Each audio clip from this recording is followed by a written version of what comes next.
বছরের প্রথমার্ধে রাজস্ব ঘাটতি ৪৬,০০০ কোটি টাকা।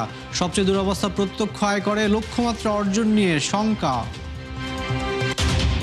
নির্বাচন নির্বিঘ্ন করতে আমদানি হয়েছে অন্তত ৫০ কোটি টাকার অস্ত্র। পাইপলাইনে বেশ কয়েকটি চালান, ব্যবহারে সতর্ক থাকার পরামর্শ। মাত্র এক বছরে ভরিতে ১ লাখ টাকা বেড়েছে স্বর্ণের দাম, বিক্রি নেমেছে অর্ধেকে। বড় ক্ষতির শঙ্কায় ব্যবসায়ীরা।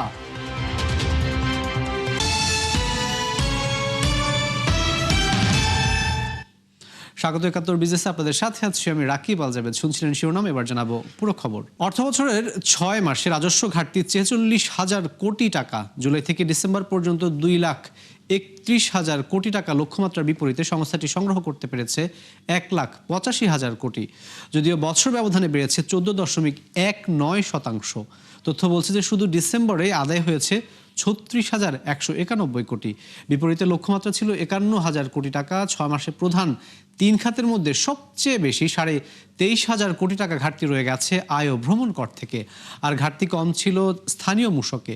অর্থ বছরের শুরুতে লক্ষ্যমাত্রা ধরা হয় ৪,৯৯,০০০ কোটি টাকা, তবে মাঝপথে ৫৫,০০০ কোটি টাকা বাড়িয়ে তা এখন ৫,৫৪,০০০ কোটি। সেই হিসেবে লক্ষ্য পূরণে বাকি ৬ মাসে আদায় করতে হবে আরও অন্তত ৩,৬৯,০০০ কোটি টাকা প্রতি মাসে, যা ৬১,০০০ কোটি। ২০২৫ সালের সেপ্টেম্বর পর্যন্ত দেশের ব্যাংক বহির্ভূত আর্থিক প্রতিষ্ঠানগুলোর খেলাপি ঋণ দাঁড়িয়েছে ২৯,৪০৮ কোটি ৬৬ লাখ টাকা। কেন্দ্রীয় ব্যাংক এ তথ্যটি প্রকাশ করেছে। হিসাব অনুযায়ী এই সময় প্রতিষ্ঠানগুলোর মোট ঋণ দাঁড়িয়েছে ৭৯,২৫১ কোটি ১১ লাখ টাকা। এর মধ্যে খেলাপির হার যা মোট ঋণের ৩৭%-এর উপরে, অর্থাৎ বিতরণ করা প্রতি ১০০ টাকার মধ্যে ৩৭ টাকায় ঝুঁকিপূর্ণ, যা এই খাতের স্থিতিশীলতার জন্য বড় সংকট। বর্তমানে এরকম প্রতিষ্ঠান রয়েছে মোট ৩৫টি, যার মধ্যে সবচেয়ে দুর্বল ৯টি অবসায়নের প্রক্রিয়ার মধ্যে রয়েছে। অর্থ বছরের প্রথম ৬.৫ মাসে প্রবাসী আয় ছাড়িয়েছে $১৮ বিলিয়ন, যা গেল বছরের একই সময়ের চেয়ে বেড়েছে ২১%। বাংলাদেশ ব্যাংক এমন তথ্য প্রকাশ করেছে। হিসাব অনুযায়ী চলতি জানুয়ারির প্রথম ১৭ দিনেই প্রবাসীরা দেশে পাঠিয়েছেন $২ বিলিয়ন উপরে, যা ১৮৬ কোটি টাকা। এই অঙ্ক ২০২৫ সালের প্রথম ১৭ দিনের চেয়ে ৫৬% বেশি। মূলত রমজান নির্বাচনের কারণে এই প্রভাব বাড়ছে বলে মনে করেছে কেন্দ্রীয় ব্যাংক। উল্লেখ্য, ডিসেম্বরের মোট দেশে আসে $৩ বিলিয়ন, আর সবশেষ অর্থ বছরে তা ছিল $৩০ বিলিয়নের উপরে। নির্বাচন সামনে রেখে দেশে আসতে শুরু করেছে আমদানি করা আগ্নেয়াস্ত্র, যা গেল কয়েক মাসে অনুমোদন দেওয়া হয় ক্রয় কমিটির সভায়। তথ্য অনুযায়ী জানুয়ারির ১০ দিনে ঢাকা কাস্টমস হাউসে বিভিন্ন দেশ থেকে এসেছে ৪টি চালান, যার মধ্যে রয়েছে বন্দুক ও বুলেট। আর দেশে আসা এসব অস্ত্রের দাম অন্তত ৫০ কোটি টাকা। বিস্তারিত জানাচ্ছেন রুহুল আমিন।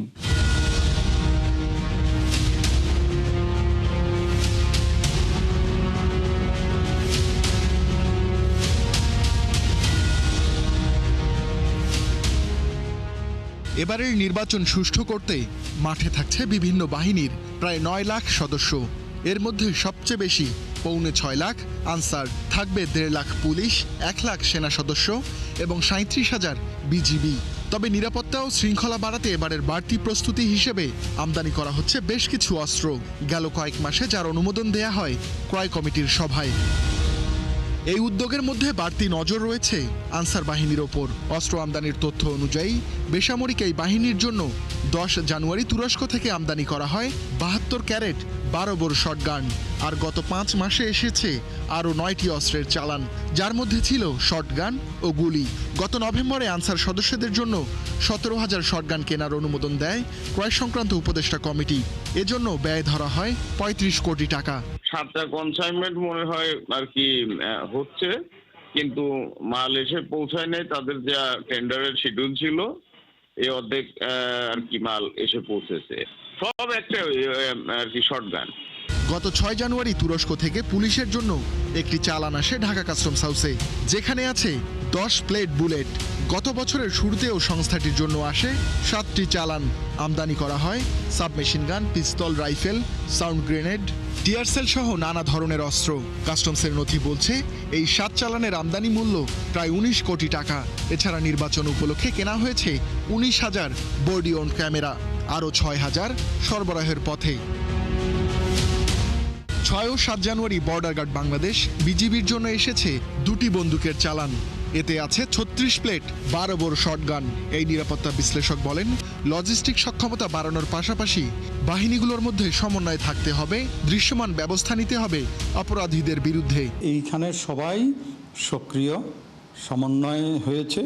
দে মিন বিজনেস, দে আর ভিজিলেন্ট, এবং একজন লোক নাশকতা করলে তার বিচার প্রক্রিয়া পর্যন্ত এদের সাথে অল আর কানেক্টেড। এই পুরো জিনিসটা যদি আপনি এর মধ্যে খুব সক্রিয়ভাবে করেন, আই ডোন্ট থিঙ্ক যে খুব বেশি একটা সমস্যা হবে নির্বাচনের দিন। আমদানি হওয়া অস্ত্রের বেশিরভাগই আসে তুরস্ক, চীন থেকে। নিরাপত্তা বিশ্লেষকেরা জানান, এসব দেশে উৎপাদিত অস্ত্র দ্বিতীয় ক্যাটাগরির, ফলে দাম কিছুটা কম।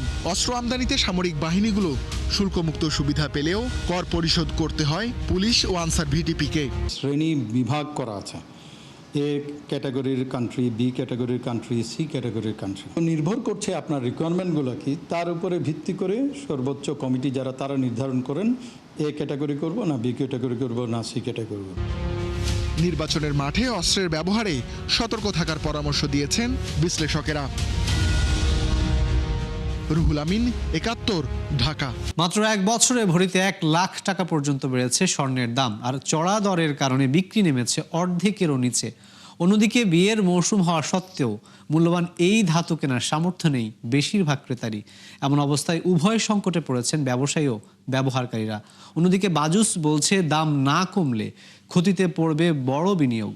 বিস্তারিত জানাচ্ছেন মিসবাহ হাসান। বিয়ে উপলক্ষে অলংকার কিনতে এসেছেন দুই বোন। পরিবারের বাকি সদস্যরাও নেড়ে চেড়ে দেখছেন বিভিন্ন নকশার গহনা, কিন্তু স্বাদ ও সাধ্যের সমন্বয় ঘটাতে গিয়ে মহা সংকটে এই ক্রেতারা। দাম অনেক বেশি, তো যার কারণে আসলে আমরা চুজ করতেও সমস্যা হচ্ছে, বাজেট কাটছাট করতে হচ্ছে। সাধারণত শীত মৌসুমে বাড়ে বিয়ে সহ নানা সামাজিক অনুষ্ঠানের আয়োজন, তাই ডিসেম্বর থেকে ফেব্রুয়ারি পর্যন্ত স্বর্ণ অলংকারের চাহিদাও থাকে বেশি। কিন্তু অস্থির বাজারে হিসাব মেলাতে পারছে না কেউই। বেচা কেনা আগের মতো নাই, আর মানুষের যে দাম হয়েছে এই দাম মানুষের ক্রয় ক্ষমতার বাহিরে চলে গেছে। বিলাসিতা সব কিছু শেষ করে গোল্ড প্রয়োজন অনুযায়ী গোল্ড কিনে, কিন্তু দাম বাড়ার কারণে তারা এখন সাড়া দিচ্ছে না। গেল কয়েক বছর ধরেই বিশ্ববাজারে হু হু করে দাম বাড়ছে মূল্যবান এই ধাতুর, যার কারণ হিসেবে সামনে এসেছে রাজনৈতিক টানাপোড়েন, অর্থনৈতিক সংকট সহ নানা বিষয়। আর এরই প্রভাব পড়েছে দেশীয় বাজারে। বাজুসের তথ্য বলছে, মাত্র এক বছর আগেও 22 ক্যারেটের প্রতি ভরি পাওয়া যেত 1,39,000 টাকায়। মাত্র 3 মাসের ব্যবধানে যা ছাড়ায় 2.25 লাখ, আর 9 মাস পর উঠে 2 লাখের ঘরে। কিন্তু 15ই জানুয়ারি থেকে তা কিনতে হচ্ছে প্রতি ভরি 2,40,000 টাকায়, অর্থাৎ এক বছরে বেড়েছে 68%। নিজের সন্তানকেই দেখা যাবে যে আমরা যেভাবে করে বিয়ের সময় গোল্ড পেয়েছি ওটা দেওয়া আমাদের সম্ভব হবে না। ইভেন তখন মনে হয় এক ভরি গোল্ড দাও একটা বাবা মার জন্য কষ্ট হয়ে যাবে। স্বর্ণ ব্যবসায়ীরা বলছেন, এই চড়া দামের কারণেই বিক্রি নেমেছে অর্ধেকে। ব্যবসার লাইফ 40 বছর, কিন্তু এরকম সিচুয়েশনে আমরা পড়ি নাই। ক্লোজ করে দিলে সবচেয়ে বেস্ট, কিন্তু আপনার গোল্ডের বিজনেস তো, যার কারণে নাকি ক্লোজ করা যাচ্ছে না।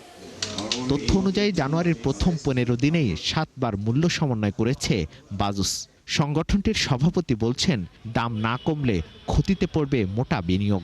স্বর্ণের রেট যেটা, সেটা কন্ট্রোল করার ক্ষমতা আমাদের নাই, সমন্বয় করার ক্ষমতা আমাদের আছে। বাজারের রেটে যেন এই দেশের মানুষকে, এই দেশের ব্যবসায়ীদেরকে গোল্ড আমরা সরবরাহ করতে পারি, এটা প্রথম টার্গেট। এটা যদি আমরা সফল হতে না পারি, সমস্ত কিছু আমাদের ব্যর্থ হবে।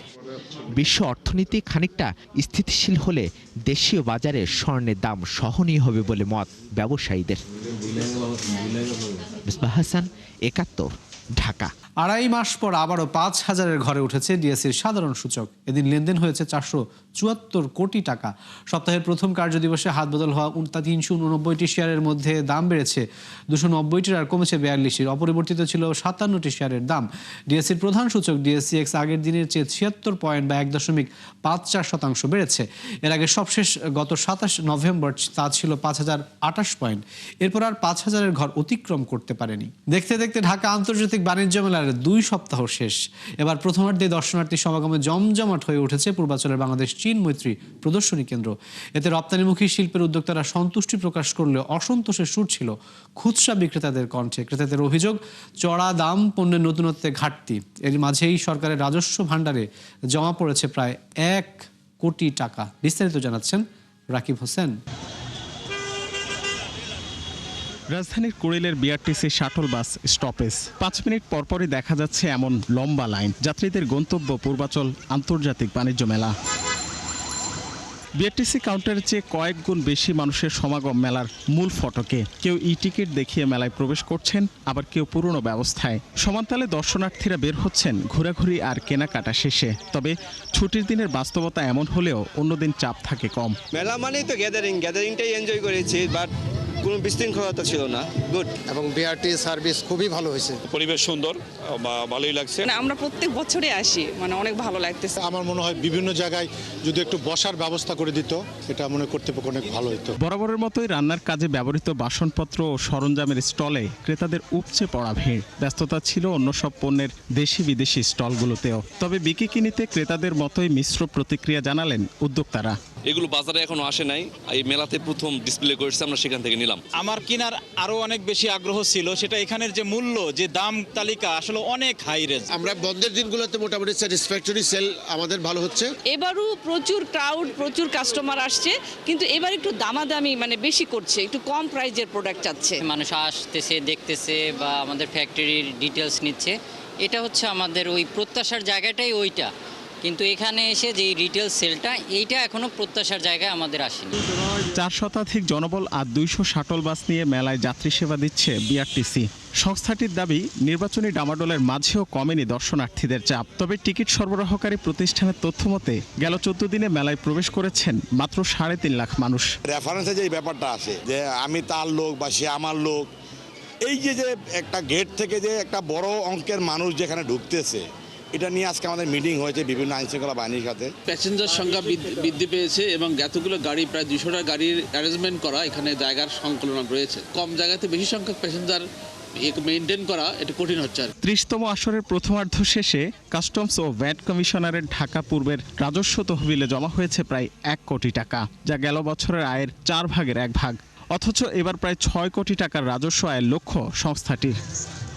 রাকিব হোসেন, 71, ঢাকা। এক সময়ের সবচেয়ে বড় বাণিজ্য অংশীদার যুক্তরাষ্ট্রের দ্বারা নিগৃহীত হয়ে এবার উল্টো পথে হাঁটছে কানাডা। মার্কিন শুল্ক বাধা কাটাতে চীনের সাথে করে ফেলেছে $7 বিলিয়ন বাণিজ্য চুক্তি। আর এতেই বেজায় চটেছে ট্রাম্প প্রশাসন। হুঁশিয়ারি দিয়েছে পস্তাতে হবে অটোয়াকে। যদিও বিষয়টিকে ইতিবাচক হিসেবেই দেখছেন খোদ প্রেসিডেন্ট ডোনাল্ড ট্রাম্প। বিস্তারিত জানাচ্ছেন নুসরাত মৌমি। প্রায় 1 দশকের শীতল সম্পর্ক ও টানাপোড়েন ঠেলে কৌশলগত বাণিজ্য অংশীদারিত্বে পৌঁছেছে কানাডা ও চীন, যেখানে $7 বিলিয়ন চুক্তির ঘোষণা দেন কানাডার প্রধানমন্ত্রী মার্ক কার্নি ও চীনা প্রেসিডেন্ট শি জিনপিং। মূলত যুক্তরাষ্ট্রের উপর অতিমাত্রার নির্ভরতা কমাতেই এ চুক্তি। চুক্তির অংশ হিসেবে 1 মার্চের মধ্যে কানাডীয় ক্যানোলা তেলের শুল্ক 85% থেকে কমিয়ে 15% নামাবে বেইজিং। বিপরীতে 6.1% শুল্ক হারে কানাডার বাজারে 49,000 চীনা বৈদ্যুতিক গাড়ি প্রবেশের অনুমতি দেবে অটোয়া। বিশ্লেষকদের ধারণা, এ চুক্তির ফলে কানাডায় চীনা বিনিয়োগ বাড়বে। কানাডার সবচেয়ে বড় বাণিজ্য অংশীদার যুক্তরাষ্ট্র, কিন্তু দ্বিতীয় মেয়াদে দায়িত্ব নেয়ার পর কানাডার ধাতু ও মোটর গাড়ির উপর উচ্চ হারে শুল্ক আরোপ করেন ট্রাম্প। ফলে অর্থনৈতিক অনিশ্চয়তা তৈরি হয় দেশটিতে। আর এ থেকে উত্তরণে 2035 সালের মধ্যে যুক্তরাষ্ট্রের বাইরে রপ্তানি দ্বিগুণ করার পরিকল্পনা হাতে নেন মার্ক কার্নি। অন্যদিকে গত বছর চীনা পণ্যে মোটা অঙ্কের শুল্ক আরোপের পর থেকেই নতুন বাজার খুঁজতে থাকে বেইজিং। এতে অনেকটা সফল প্রেসিডেন্ট শি। ওয়াশিংটনের নানা চাল ও বাধা বিপত্তি সত্ত্বেও গত বছরে চীনের বাণিজ্য উদ্বৃত্ত ছাড়িয়েছে $1 ট্রিলিয়নের ঘর।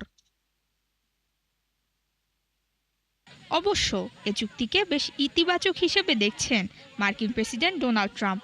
মত দেন সম্পর্ককে সামনের দিকে এগিয়ে নেয়ার।